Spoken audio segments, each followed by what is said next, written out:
Hello. My name is Shafiq, and this is Archie Abbott Abrahamson Smith. We're here to talk about, obviously, the Oscars, just our take on it. So here we go. Let's get the bores out of the way. The nominees for Best Picture. So first we have American Sniper. Okay, so American Sniper. You know, the only thing that bothers me about this film is that we seem to be glorifying violence. The killing and the fighting and the striking and the hitting and the warring. And what I find profound is that we seem to be encouraging the sort of destruction of the human race, of human lives. Us. That's us. That's other people. Poor people from other countries. Don't let me ramble here. So what I want to ask you is, what is a hero, and what is war? I think that we each and all have our own various visions of who and what our heroes are supposed to be. For me, the heroes are people who strive for non-violence. People like Martin Luther King Jr., Mahatma Gandhi, my grandmother. It's those everyday people, but there's one in a million. It's that paradox, that oxymoron, that blend of everyday and you'll never see again. You know, the once in a millennium. Those types of people that we want to be like, the people that we strive to become. And it's those people that help us to prevent against war and striking and hitting and violence and the uppercuts and the jabs and the roundhouse kicks. You know, those things. Another film having to do with this war. And I think the difference is, American Sniper seems to be perpetuating. Yeah, more war. It makes it seem like a little kid looks at that and says, "Hey, that's what I want to do. I want to shoot people." Oh, wow! I can't even imagine the thought of having a gun and the power to just take a human life just like that, just to snatch it out of the air and put it in my pocket and know that is my soul to keep in my pocket for the rest of my life. Now, am I getting through to you? Yes. Okay. Imitation Game. What are your thoughts as well as what I just said in comparison? Imitation Game. What are your thoughts and expressions in comparison to what I just said? No, you're sort of turning the tables on me. I asked you a question. I told you what I thought about war, about what I thought of the Imitation Game. Oh, I see. You're sort of turning the tables on me. I told you what I thought of war and the Imitation Game. I see what you're doing. You're playing a little bit of an imitation game right now, aren't you? I see what you're doing. You're doing a bit of an imitation game, aren't you? You're, I just want you to, if you please just stop. We're going to talk about the movie here. Yes, I agree. We should talk about the movie here.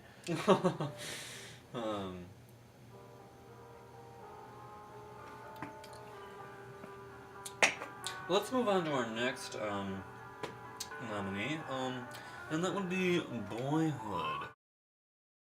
Yes. Boyhood. Now,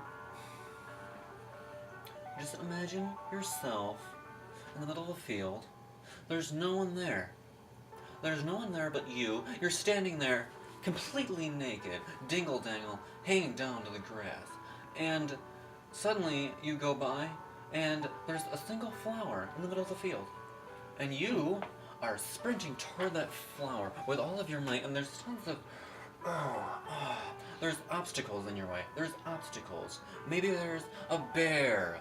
Maybe there's a leopard you have to run away from.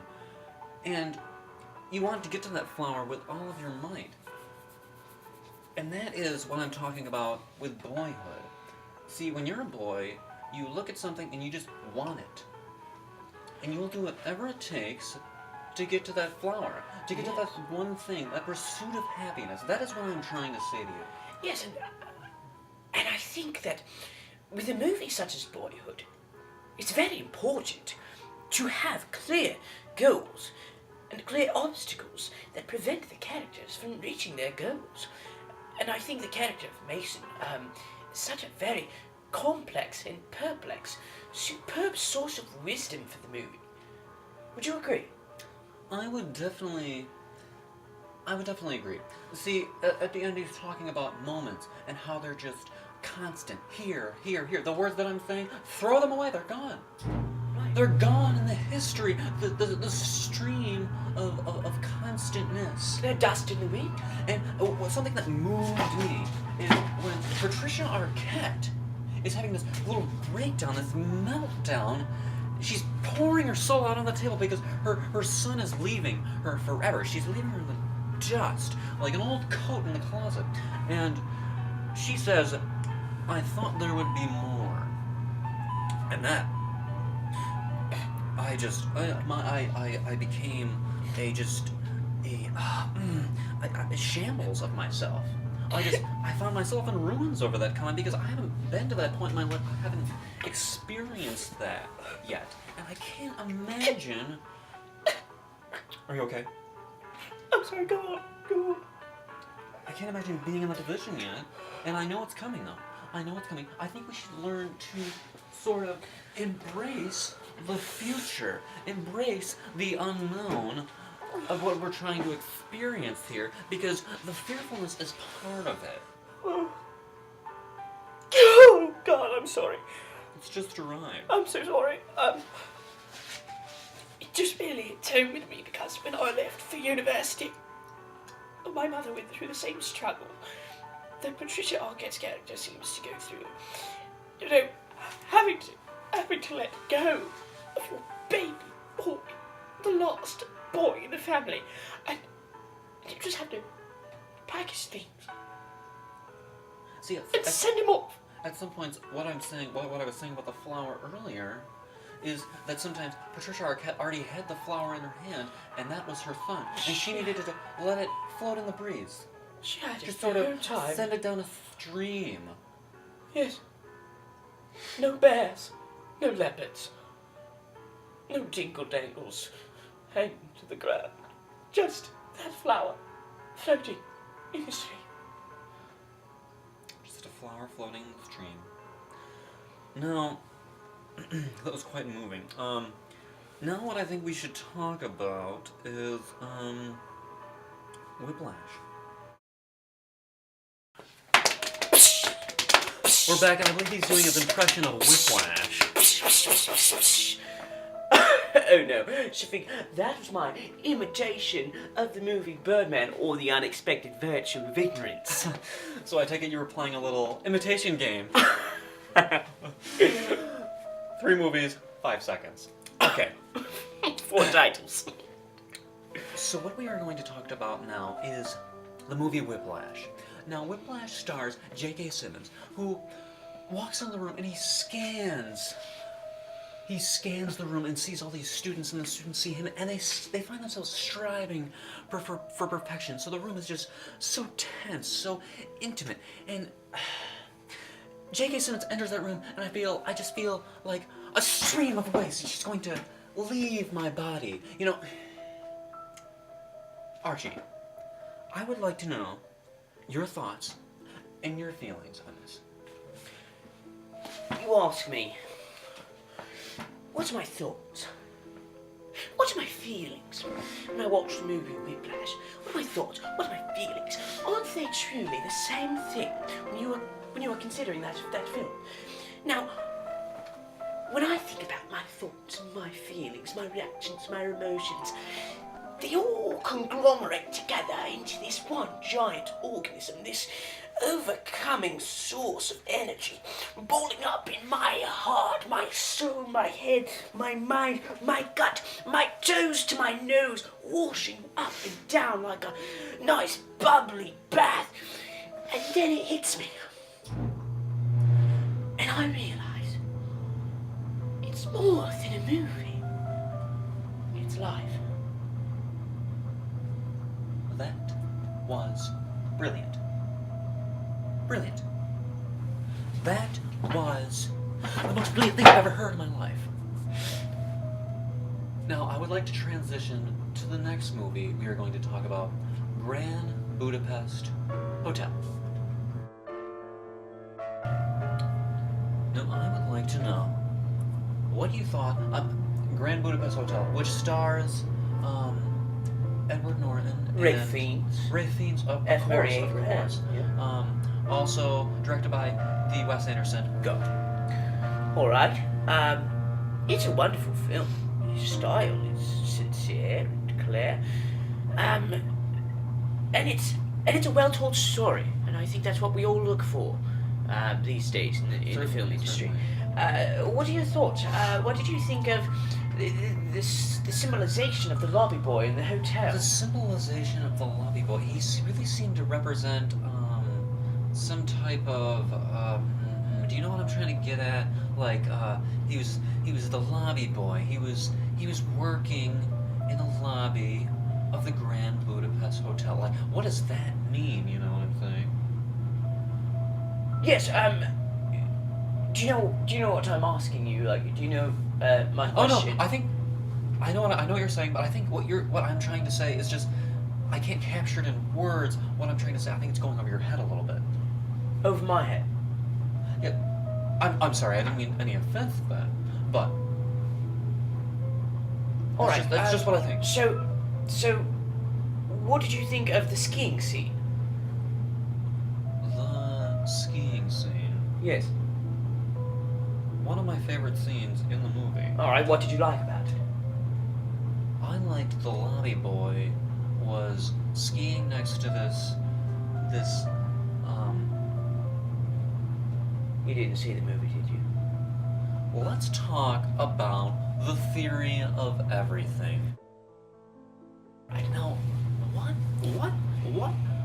what makes everything go around the world? What makes the world spin? You know, what is this couch made of? What is this cup? What makes this wine? What is in water? What is that cooler? What are the stairs? What are the pole? What is that? What is my penis? What is the drawer? What is that poster?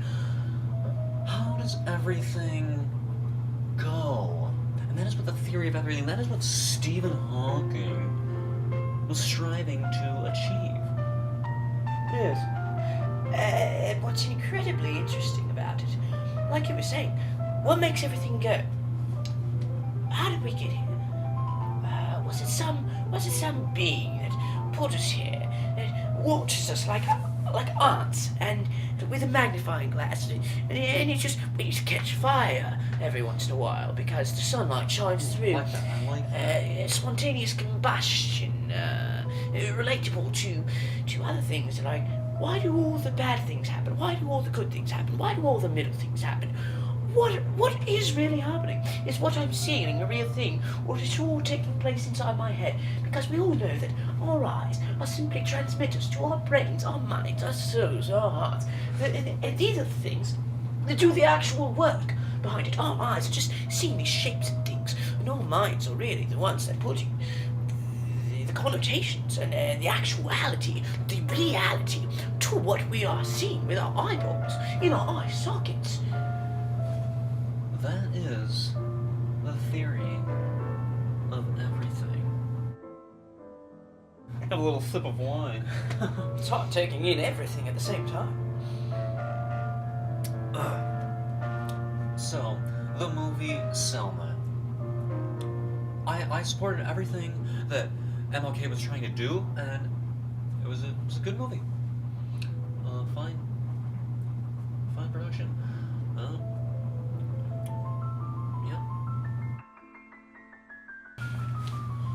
Alright, so we're here to talk about the big winner of tonight, which would be Birdman, of course, or The Unexpected Virtue of Ignorance. So, what I want to talk to you about is the ending. So, please, give me your interpretation. What did you think? What do you know? you know, it was great. It was really good. What about it? What about it? The end part. Did you see the ending? I have to be honest with you, Shafiq. I've only ever fallen asleep for 2 movies in my entire life, and this one just happened to shut my eyelids, so I did not happen to catch the ending of the movie. Let me tell you my interpretation of this movie. Alright, just saying, no spoilers, no spoilers. See, I think perhaps he's kind of ascended to heaven, sort of ascended to heaven on a hot air balloon, surrounded by these birds representing, you know, Birdman, and you see other things in here like dragonflies, and they're all connected in the same way, you know. And what I really think is that he's put on this kind of pedestal of triumph, and what I think that represents is the virtue of ignorance in itself. Sort of just, you wouldn't really, you haven't seen the ending, so I don't want to give anything away. I hope that didn't give anything away. Oh, I didn't catch the last hour and a half of the film. Okay, so that's a wrap. That's a wrap. That's a wrap. We'll see you next time.